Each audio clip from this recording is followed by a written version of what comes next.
Halo semuanya, selamat datang di channel yang tidak layak untuk dihina ini. Sebelum kita mulai, atur posisi santainya, seruput kopinya, dan mari kita berhayal. Melihat wajah kesal Hunhu, entah kenapa Lin Tian agak tidak berdaya. Sikap Hunhu sekarang terlihat seperti gadis kecil, yang sedang kesal karena tidak mendapatkan permen. Baru pertama kalinya aku melihat adikku bersikap begitu terhadap orang luar. Apalagi kamu yang baru saja bertemu dengannya, itu benar-benar di luar perkiraanku, ucap Ye Lihua kepada Lin Tian. Oh, apakah itu karena dia membenciku? Tanya Lin Tian.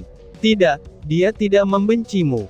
Adikku lebih peka terhadap orang berhati busuk yang berada di dekatnya, dan sikap yang ditampilkan dia kepadamu itu bukanlah membenci, jawab Ye Lihua. Dan, boom, nah, dia benar-benar tidak bisa menahan diri, ucap Ye Lihua sambil melihat keluar, dan di luar dia melihat kalau adiknya ini telah memukuli kedua orang yang sedang bertarung itu dengan keras. Lin Tian yang juga melihat keluar menjadi sedikit tidak bisa berkata-kata. Wanita ini memang jauh berbeda dari kakaknya. Jika kakaknya memiliki aura seorang permaisuri, maka adiknya memiliki aura seorang berandalan.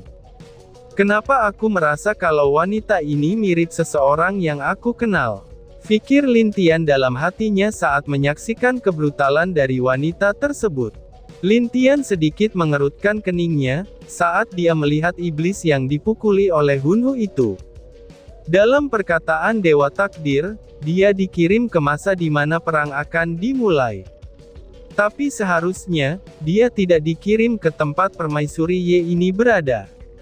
Kenapa dia harus muncul di depan dua saudari ini? Dan apa maksud Dewa Takdir kalau dia tidak boleh mengubah takdir yang ada di sini? Pikir Lin Tian. Bang, mata itu. Wajah Lin Tian sedikit terkejut dengan perubahan suku iblis, yang memiliki ciri-ciri yang sama dengan makhluk darah. Melihat mata itu, Lin Tian tanpa berpikir panjang lagi langsung keluar dari kereta. Saat permaisuri Ye melihatnya turun, tidak ada tindakan apapun darinya. Di saat Lin Tian keluar, wanita itu hanya menatap Lin Tian dengan ketenangan luar biasa. Ye Seng berbeda dari sebelumnya. Siapa dia? Energi yang terpancar dari tubuhnya itu benar-benar berbeda, dari energi 8 dewa-dewi ataupun bangsa kami, ucap permaisuri Ye dengan serius. Lin Tian yang turun langsung muncul di depan Hunhu, dan segera menghalanginya untuk memukul iblis tersebut. Melihat Lin Tian berada di depannya, wajah Hunhu tampak sedikit tidak enak saat memandang Lin Tian. Minggir, teriak Hunhu. Sudah cukup. Kenapa kamu suka main pukul tanpa mau mendengarkan penjelasan orang lain? Ucap Lin Tian dengan agak marah. Meskipun dari tadi iblis ini terus berusaha menyerang Hunhu, tapi Lin Tian dapat melihat kalau dia tidak bermaksud untuk bertarung dengannya. Malahan, sepertinya iblis ini ingin bunuh diri dengan meminjam tangan Hunhu. Apa maksudmu? Tanya Hunhu dengan marah. Bang, aura Dewa Kaisarnya langsung keluar, dan mencoba menekan Lin Tian. Tapi Lin Tian yang sudah maju ke Dewa Penguasa tingkat tinggi tahap rendah, sejak dia berlatih bersama Dewa Takdir tidak berpengaruh sedikitpun dengan tekanan Hunhu tersebut. Cukup, teriak Lin Tian. Dan, boom, Lin Tian yang marah langsung mengeluarkan tekanannya juga, dan auranya bahkan sejajar dengan Hunhu, saat dia mengubah wujudnya menjadi ke elemen es. Rasa takjub muncul di mata setiap orang yang merasakan kekuatan Lin Tian tersebut. Mereka dapat mengerti dengan jelas, kalau Lin Tian melindungi dirinya dari tekanan Hunhu, dan malah membuat mereka merasakan ketenangan saat berada di bawah tekanan Lin Tian. Ini, aura seorang kaisar tertinggi, ucap Ye Lihua dengan serius saat merasakan tekanan Lin Tian. Bahkan dia yang dikatakan sebagai seorang yang sejajar dengan dewa-dewi saat ini pun, dapat merasakan kesejukan dan ketenangan luar biasa dari aura Lin Tian itu. Hanya Hunhu yang merasakan dirinya semakin tertekan saat itu, dan bahkan dia sedikit terkejut dengan tekanan luar biasa yang berasal dari Lin Tian. Hunhu, hentikan. Biarkan dia menjelaskan masalahnya. Dan kamu, kembalilah ke dalam, ucap Ye Lihua yang sangat mengerti. Bila Lin Tian dan Hunhu terus seperti ini, hanya akan membuat Hunhu semakin tertekan. Cih, Hunhu yang kesal langsung menghilangkan tekanannya, dan kembali tanpa melihat ke arah Lin Tian lagi. Dia bahkan menghentakkan kakinya karena kesal, itu sebelum dia masuk ke dalam kereta. Semua orang di sana takjub dengan apa yang terjadi, karena jenderal wanita terkuat dari Kekaisaraan Malam dibuat mundur oleh seorang pria yang tidak jelas asal-usulnya. Tapi ada beberapa orang menatap Lin Tian dengan kekaguman, itu terjadi setelah Lin Tian melindungi mereka. Di hati kecil mereka, itu sudah mulai ada rasa kagum kepada Lin Tian. Karena itulah, Lin Tian tanpa sadar sudah mulai mengumpulkan kekuatan dari kepercayaan dari dalam dirinya. Hal ini bisa dibilang juga sebagai sebuah kecelakaan yang tidak disengaja oleh Lin Tian sendiri, dan bisa dibilang keuntungan besar bagi Lin Tian. "Kamu tidak apa-apa?" tanya Lin Tian kepada iblis tersebut. Iblis itu tersenyum, dan berterima kasih kepada Lin Tian dengan tulus. Tapi Lin Tian dengan jelas tahu, kalau di hatinya merasa kecewa karena Hunhu tidak jadi membunuhnya saat itu. "Kenapa kamu sangat ingin mati?" tanya Lin Tian, yang membuat mata semua orang di sana, dan sekaligus dua wanita yang berada di dalam kereta itu menjadi kaget. "Cih, apa maksudnya pria itu yang ingin mati? Apakah dia pikir kalau pria itu hanya mengalah selama bertarung denganku?" Fikir Hunhu. "Aku," ucap iblis itu. "Sudah jangan mengelak, aku tahu kekuatanmu itu luar biasa, dan mana mungkin kamu bisa kalah dengan mudah oleh seorang wanita kecil seperti itu," ucap Lin Tian yang berterus terang, dan itu membuat Hunhu sangat marah saat mendengar ucapannya. "Ini, apa perlu kita berbicara berdua saja? Jika kamu mau, aku bisa melakukannya untukmu," ucap Lin Tian dengan serius. Mendengar hal itu, sang iblis kemudian mengangguk. Lalu Lin Tian menyentuh tangannya, dan tiba-tiba saja dia dan iblis itu menghilang dari pandangan semua orang di sana. Tentu saja Lin Tian tidak menghilang begitu saja, tapi dia berpindah tempat ke ruang yang berbeda dari yang lain. "Bas-bas. Di sini tidak akan ada yang akan mengganggu kita, dan kamu bisa mengatakan semuanya dengan bebas," ucap Lin Tian. Iblis itu mengangguk, lalu dia menceritakan kenapa dia sangat ingin mati. Sebenarnya ada masalah dengan suku iblis mereka, yang saat ini tiba-tiba saja berubah menjadi liar.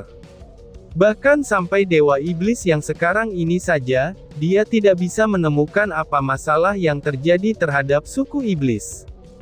Saat itu, dia merasakan kalau tubuhnya juga perlahan-lahan mulai tidak bisa dikontrol. Jadi dia berusaha mencari cara untuk bunuh diri dengan bagus, dan selanjutnya seperti yang Lin Tian lihat tadi. "Apakah Dewa Iblis masih baik-baik saja?" tanya Lin Tian dengan serius. "Aku tidak tahu, tapi ada satu hal yang aku ketahui, yaitu ada pertemuan antar dewa-dewi yang akan diadakan beberapa hari lagi. Dan menurut berita yang aku dapatkan, sebentar lagi seluruh dunia ini akan mengalami bencana pemusnahan," ucap sang iblis. "Apa?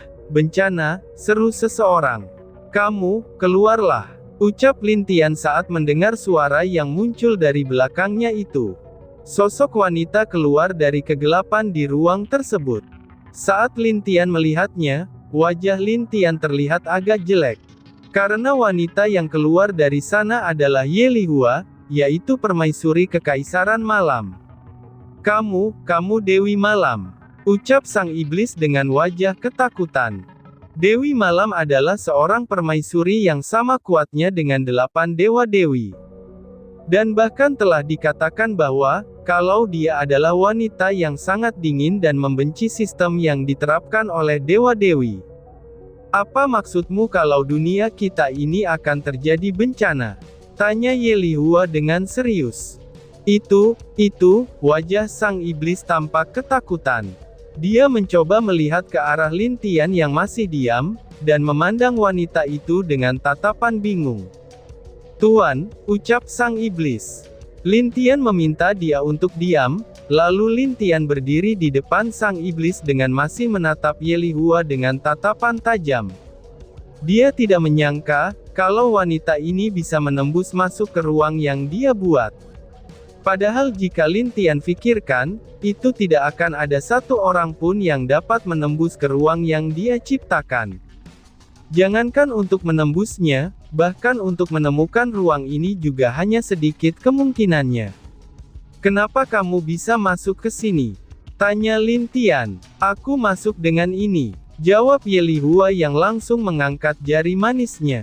Ternyata itu adalah sebuah benang merah, yang terikat ke jari manis Lin Tian juga. Melihat benang merah itu, wajah Lin Tian seketika menjadi kaget.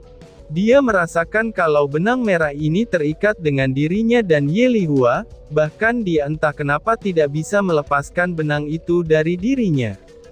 Percuma saja, sekali saja benang ini terikat denganmu, maka akan sulit untuk melepaskannya. Kecuali jika aku mati, maka barulah benang ini akan terlepas, ucap Ye Lihua dengan serius. Mendengar ucapan Ye Lihua, ini membuat Lin Tian cemberut. Kenapa wanita ini memasang benang merah kepada dirinya begitu saja? Jika dia tebak, benang ini hanya bisa digunakan sekali, dan tidak ada cara untuk melepaskannya jika didengar dari ucapan Ye Lihua. Apa tujuanmu? Kenapa kamu mengikutiku? Tanya Lin Tian dengan serius. Aku tidak benar-benar mengikutimu, aku hanya penasaran dengan siapa kamu sebenarnya. Karena itulah aku menggunakan benang merah takdir ini kepadamu, jawab Ye Lihua. Siapa diriku? Sepertinya kamu tidak pernah percaya dengan perkataanku sebelumnya bukan? Tanya Lin Tian sambil tersenyum. Lia, kamu benar-benar berbeda dari 8 pengikut Dewa-Dewi. Bukan hanya mereka saja, tapi energimu dan juga auramu berbeda dari kami, bahkan dari dunia ini, jawab Ye Lihua. Lin Tian terdiam, dia baru ingat kalau energi dan auranya memang berbeda dengan orang-orang di dunia ini. Atau lebih tepatnya di seluruh dunia yang masih ada sekarang. Dia benar-benar lupa akan hal tersebut, karena terlalu banyak berpikir tentang masalah dunia ini. Aku tidak menyangka, kalau kamu begitu sensitif dengan energiku, ucap Lin Tian sambil menghela nafas. Ini memang sudah menjadi naluriku. Sejak aku masih kecil, kekuatan ini telah ada di dalam diriku. Jadi, bisakah kamu menjawab apa maksud dari iblis itu tadi? Ucap Ye Lihua. Seperti yang kamu dengar, kalau bencana akan datang melanda seluruh dunia yang ada. Bukan, tapi kehancuran ini disebabkan oleh perang besar yang akan segera terjadi dalam waktu dekat, ucap Lin Tian dengan serius. Dia tidak perlu menyembunyikan masalah tentang bencana kepada Ye Lihua, karena itu tidak akan pernah mengubah takdir.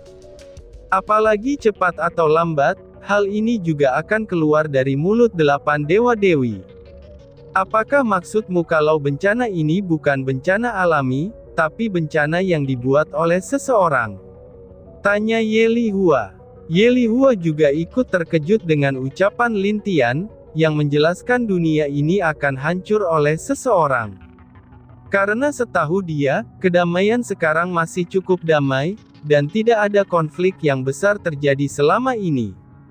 Dia menatap Lin Tian tapi saat dia melihat wajah dan mata Lin Tian, dia yakin kalau pria ini tidak berbohong. Itu benar, hanya itu yang aku tahu. Dan selebihnya aku tidak tahu. Jika kamu tidak percaya, kamu boleh mencoba tanyakan sendiri kepadanya, jawab Lin Tian sambil menunjuk ke arah sang iblis. Ye Lihua mengangguk, itu pertanda kalau dia yakin dengan ucapan Lin Tian. Setelah itu, Lin Tian berencana untuk membawa sang iblis ini bersamanya. Itu karena, sejak iblis ini masuk ke tempatnya, Lin Tian telah mulai mengeluarkan hal yang mengganggu di dalam tubuh iblis itu. Terima kasih Tuan, ini merupakan suatu berkah untukku, karena Tuan telah membantuku, ucap sang iblis dan berterima kasih dengan tulus kepada Lin Tian. Tidak perlu berterima kasih kepadaku, ini hanyalah masalah kecil untukku, ucap Lin Tian. Tidak, suku iblis kami selalu menjunjung rasa terima kasih. Aku, Mo Gui, akan bersumpah setia kepada Tuan. Apapun perintah Tuan, aku akan siap melaksanakan semuanya meskipun harus mati, ucap Mo Gui dan langsung bersumpah sambil berlutut kepada Lin Tian. Lin Tian yang mendengar hal itu agak ragu. Karena dirinya berasal dari masa depan, mana mungkin dia bisa bertemu lagi dengan Mo Gui. Meskipun kekuatan pria ini agak tinggi dari Hun Hu, tapi itu tidak akan berguna bagi Lin Tian di zaman ini. Hufha, baiklah, kamu boleh setia kepadaku, tapi aku juga ingin kamu melakukan sesuatu untukku, ucap Lin Tian. Apa itu Tuan? Tanya Mo Gui dengan hormat. Kamu pergilah, dan buatlah sebuah kelompok tersembunyi yang bisa menjadi kuat, dan bisa menjadi pedang serta tameng bagiku. Jika kamu bisa melakukannya, maka aku akan membiarkanmu untuk menjadi bawahanku, ucap Lin Tian yang berusaha mencari cara agar membuat Mo Gui tidak mengikutinya. Yakinlah Tuan, aku akan menjalankan semua yang Tuan perintahkan dengan sempurna, jawab Mo Gui yang membuat Lin Tian tidak bisa berkata-kata. Di belakangnya, Ye Lihua terlihat tersenyum di balim penutup wajahnya. Dia tidak menyangka, kalau pria ini akan menolak iblis yang sangat kuat ini untuk menjadi pelayannya. Tapi kamu harus ingat, aku ingin kamu menjadikan permaisuri malam sebagai target untuk kekuatan kalian.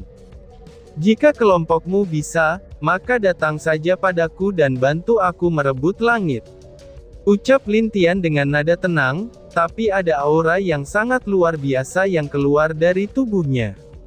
Yakinlah Tuan, aku pasti akan datang kepada Tuan. Dimanapun Tuan berada, dan sejauh apapun Tuan tinggal, aku pasti akan datang dan membantu Tuan untuk merebut langit. Ucap Mo Gui dengan penuh rasa hormat sambil berlutut. Bagus. Sekarang kamu boleh pergi, dan gunakan ini untuk membuat pasukan, ucap Lin Tian melemparkan sebuah cincin ke arah Mo Gui. Ini. Baik Mo Gui maupun Ye Lihua, mereka berdua terlihat agak bingung dengan cincin yang diberikan oleh Lin Tian. Lin Tian yang baru sadar akan sesuatu, kemudian dia memukul kepalanya sendiri dengan kesal. Oh tidak, aku lupa. Kalau di dunia ini cincin penyimsen belum ada, dan mereka hanya sering menggunakan kantong ruang di sini, ucap Lin Tian dalam hatinya.